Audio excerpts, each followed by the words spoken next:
अब देखो next example 1.3। Question क्या बोल रहा है कि how much positive and negative charge is there in a cup of water, यानी किसी कप ऑफ वाटर के अंदर कितना पॉजिटिव और कितना नेगेटिव चार्ज है। ठीक है, तो देखो ये मेरे पास एक कप है। अब देखो इस कप के अंदर वाटर है और हमें बताना है इस कप के अंदर जो वाटर है उस पर कितना पॉजिटिव और कितना नेगेटिव चार्ज है, ये हमें कैलकुलेट करना है। ठीक है, अब देखो जितना पॉजिटिव होगा उतना ही नेगेटिव होगा, क्योंकि वाटर कैसा होता है, न्यूट्रल होता है। तो ये तो बात क्लियर है कि जितना पॉजिटिव होगा उतना ही नेगेटिव होगा, यानी ये न्यूट्रल की कंडीशन बनेगी। लेकिन हुआ कितना पॉजिटिव। सबसे इंपॉर्टेंट चीज, इस क्वेश्चन के अंदर में डाटा गिवन नहीं है कि इस कप के अंदर एक्चुअल में वाटर कितना है, दैट्स इंपॉर्टेंट। तो अगर ऐसी सिचुएशन दे रखी हो कि हमें इस कप के अंदर वाटर नहीं दे रखा है, तो हम एक कंडीशन एज्यूम करते हैं कि जो साइज होता है, स्टैंडर्ड साइज होता है कप का, वो होता है 250 ml। उसके अकॉर्डिंग हम इस क्वेश्चन को सॉल्व करेंगे। ठीक है, तो देखो सॉल्यूशन, तो बोल सकता हूं कि स्टैंडर्ड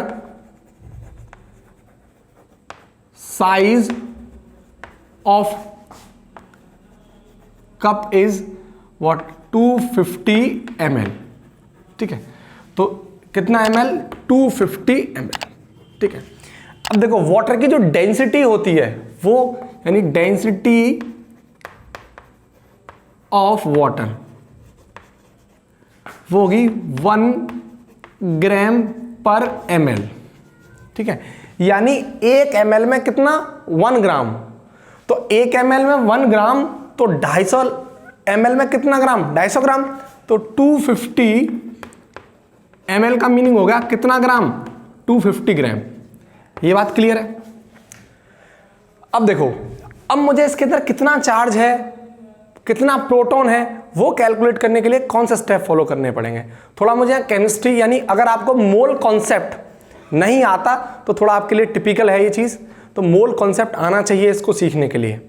यहाँ केमिस्ट्री का यूज होगा इस क्वेश्चन के अंदर। ठीक है, तो मुझे इसके अंदर कितना पॉजिटिव चार्ज है वो कैलकुलेट करने के लिए सबसे पहले मुझे मोल्स कैलकुलेट करने पड़ेंगे कि इस वाटर के अंदर, यानी 250 ml वाटर के अंदर कितने मोल्स हैं।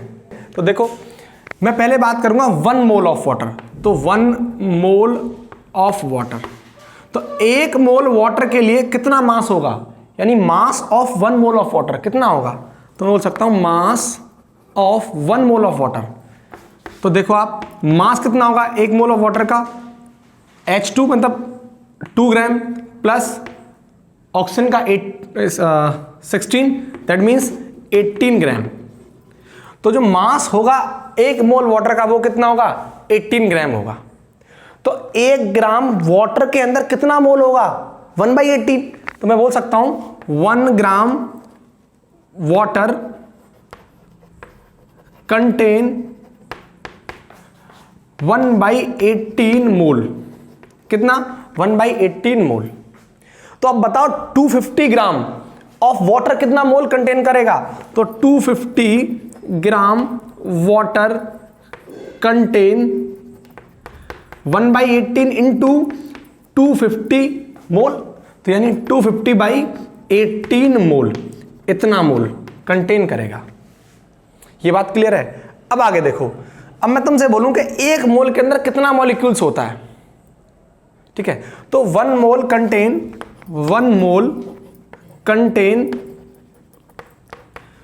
6.022 इंटू 10⁻23 मॉलिक्यूल्स।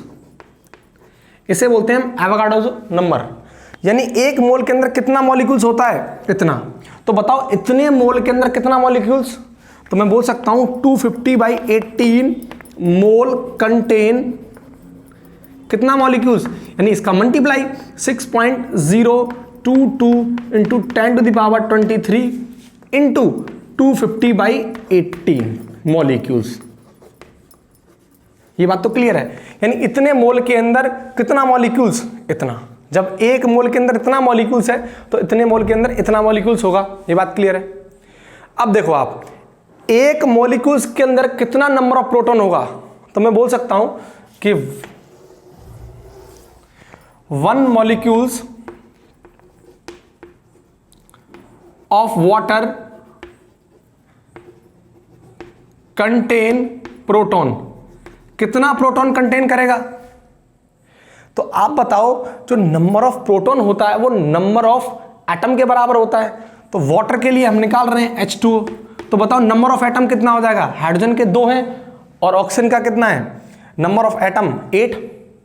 हाइड्रोजन का नंबर ऑफ एटम कितना होता है? 1। तो ये कितने? 2 हैं, एटॉमिक नंबर 2 हैं, और ये कितना है इसका? 8। तो 2 + 8 कितना हो जाएगा? 10, यानी 10 प्रोटॉन। तो जो नंबर ऑफ प्रोटॉन होता है वो किसके बराबर होता है? नंबर ऑफ प्रोटॉन होता है नंबर ऑफ एटॉमिक एटम के, यानी एटॉमिक नंबर के बराबर। तो जितना एटॉमिक नंबर उतना उसका नंबर ऑफ प्रोटॉन। तो वाटर का कितना होता है नंबर ऑफ प्रोटॉन? 10 प्रोटॉन। अब जितना प्रोटॉन होता है उतना उसके अंदर इलेक्ट्रॉन होता है, तो मैं बोल सकता हूं कि 10 प्रोटॉन एंड 10 इलेक्ट्रॉन। ठीक है, अब देखो, एक मॉलिक्यूल्स ऑफ वाटर के अंदर मैंने बता दिया कि इतना नंबर ऑफ प्रोटॉन होता है, तो टोटल नंबर ऑफ प्रोटॉन कितना होगा इसके अंदर? तो मैं बोल सकता हूं कि टोटल नंबर ऑफ प्रोटॉन कितना होगा, यानी इतने मॉलिक्यूल्स के अंदर कितना टोटल नंबर ऑफ प्रोटॉन होगा। तो मैं बोल सकता हूं 6.022 इंटू 10⁻23 इंटू 250/18 इंटू 10 प्रोटॉन। जब एक मॉलिक्यूल्स के अंदर 10 प्रोटॉन होते हैं तो इतने मॉलिक्यूल्स के अंदर कितने प्रोटॉन होंगे? उतने का मल्टीप्लाई। बात क्लियर है? अब देखो, अब मैं आपसे बात करूं कि चार्ज ऑफ प्रोटॉन कितना होता है। चार्ज ऑफ प्रोटॉन, तो चार्ज ऑफ प्रोटॉन होता है 1.6 इंटू 10⁻⁻19 कूलम। तो इतने प्रोटॉन पर टोटल चार्ज कितना होगा? तो total charge on total number of proton, total number of proton, तो सभी प्रोटॉन पर टोटल चार्ज कितना होगा? देखो 6.022 इंटू 10⁻23 इंटू 250/18 इंटू 10 इंटू इतने का मल्टीप्लाई 1.6 इंटू 10⁻⁻19 कूलम। जब मैं इसको सॉल्व करूंगा तो ये डाटा निकल के आएगा 1.34 इंटू 10⁻7 कूलम। ठीक है, यानी इतना क्या? Positive charge. क्या निकल के आया? इतना positive charge 1.34 into 10⁻7 coulomb. Similarly अगर मुझे यहां नेगेटिव चार्ज बताना होगा तो मैं बोल सकता हूं सिमिलरली, क्या नेगेटिव चार्ज भी कितना एग्जिस्ट करेगा? 1.34 इंटू 10⁻7 कूलम।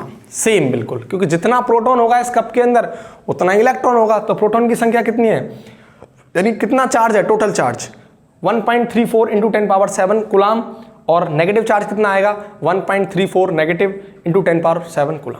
ठीक है, इसको नोट करो। इसके बाद मैं आपको नेक्स्ट 1.34 एक्सप्लेन करता हूं।